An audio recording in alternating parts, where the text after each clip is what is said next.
Nabi Hanzalah alaihi salatu wassalam adalah salah satu nabi yang hidup di zaman Zulkarnain alaihi salam. Nama aslinya adalah Hanzalah bin Sifwan dari Bani Israel.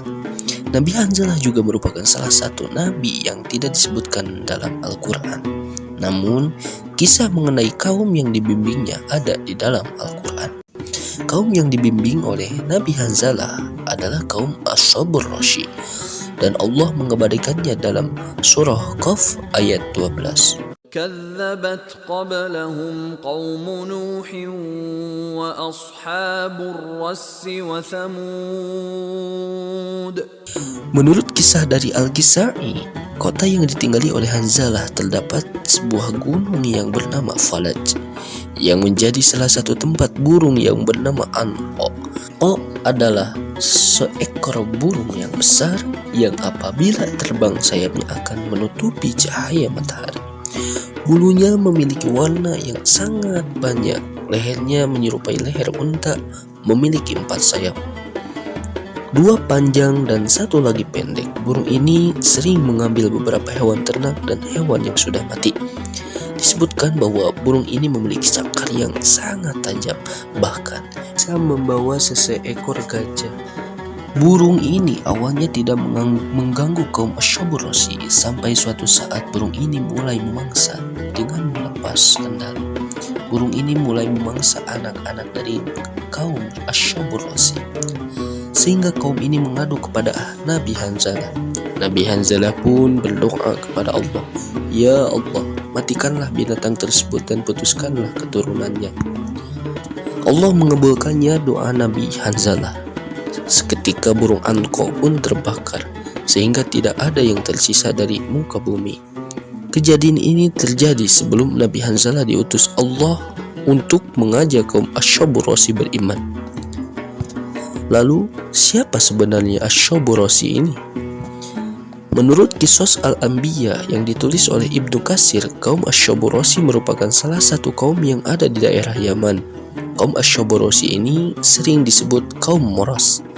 Nabi Hanzalah diutus ke kaum ini untuk memperingatkan dan mengajak mereka agar beriman kepada Allah Subhanahu wa taala.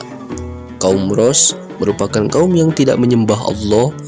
Mereka menyembah salah satu pohon sanobar yang bernama Syahdirah. Syahdirat itu sendiri memiliki arti raja pohon. Mereka menyembah pohon itu karena pohon itu dianggap sebagai hayat al-ilahiyah atau kehidupan ketuhanan. Meskipun sudah Allah peringatkan dengan adanya burung Anqa, mereka tetap menyembah pohon itu. Alasan mengapa mereka menyebut pohon itu hayat al-ilahiyah karena pohon itu awalnya ditanam oleh salah satu anak Nabi Nuh yang bernama Yafid bin Nuh.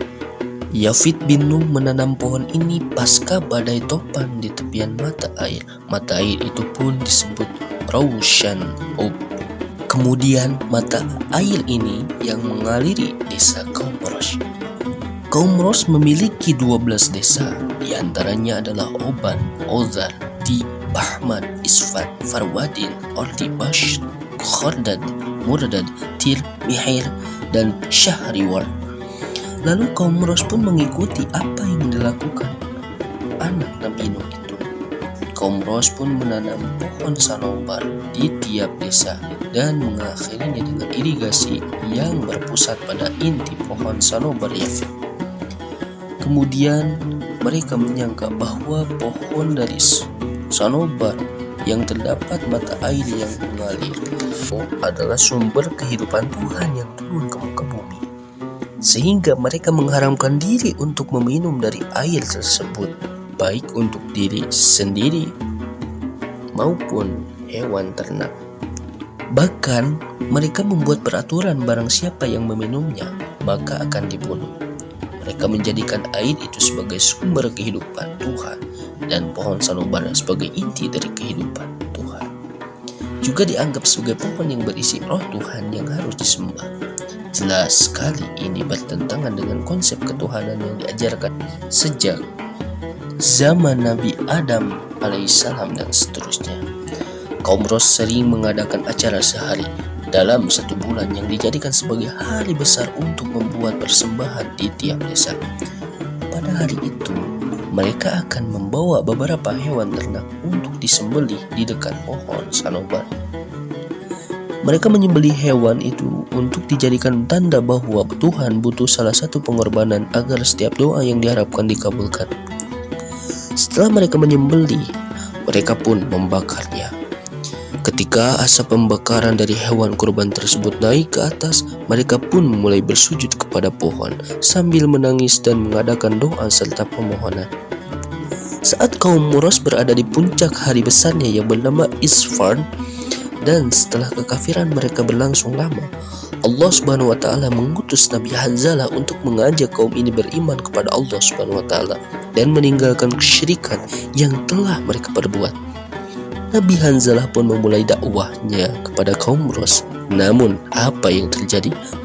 Kaum Ros malah menentang ajakan Nabi Hanzalah yang mengajak untuk beriman kepada Allah Subhanahu wa taala. Mereka pun menyebut Nabi Hanzalah seseorang yang menyesatkan sekaligus kafir. Nabi Hanzalah pun tidak diam. Nabi Hanzalah mulai berdoa kepada Allah Subhanahu wa taala untuk membuat layu pohon sanobar yang disembah oleh mereka. Allah Subhanahu wa taala mengabulkan doanya. Pohon sanobar tiba-tiba layu dan mati. Saat menyaksikan itu, kaum Ros sangat marah dan berkata, "Sesungguhnya lelaki ini telah menyihir Tuhan kita." Maka mereka pun berniat untuk membunuh Nabi Hanzalah. Mereka ingin Nabi Hanzalah mati dengan tersiksa. Mereka pun membuat sebuah sumur yang sangat dalam untuk membuang Nabi Hanzalah dan membuatnya mati karena kelaparan serta kehausan. Selama dakwah, kaum Ros tidak mendengarkan apa yang disampaikan oleh Nabi Hanzalah. Sampai suatu saat ada seseorang budak yang berkulit hitam mendengarkan dakwah Nabi Hanzalah.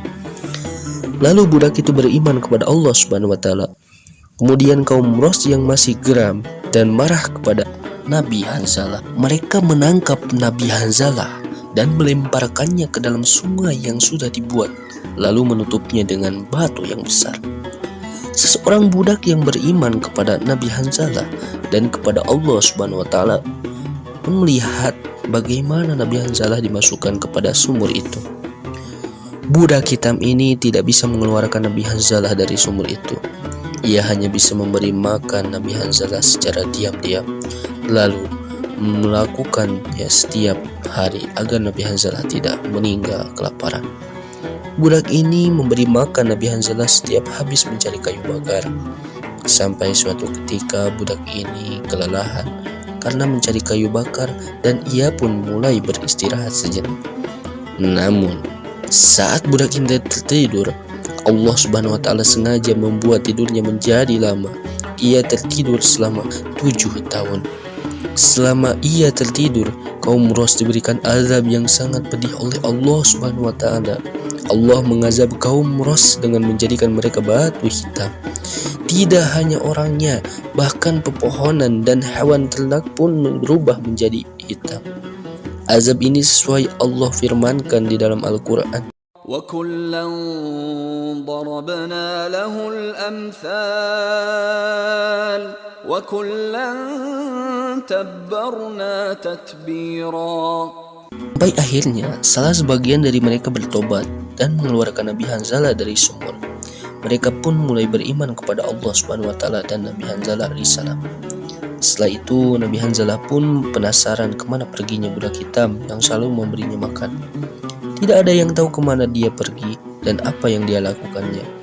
Kisah ini diceritakan dalam sebuah tafsir. Nabi Muhammad SAW bersabda, lalu Nabi kaum tersebut bertanya keberadaan budak tentang apa yang dilakukannya.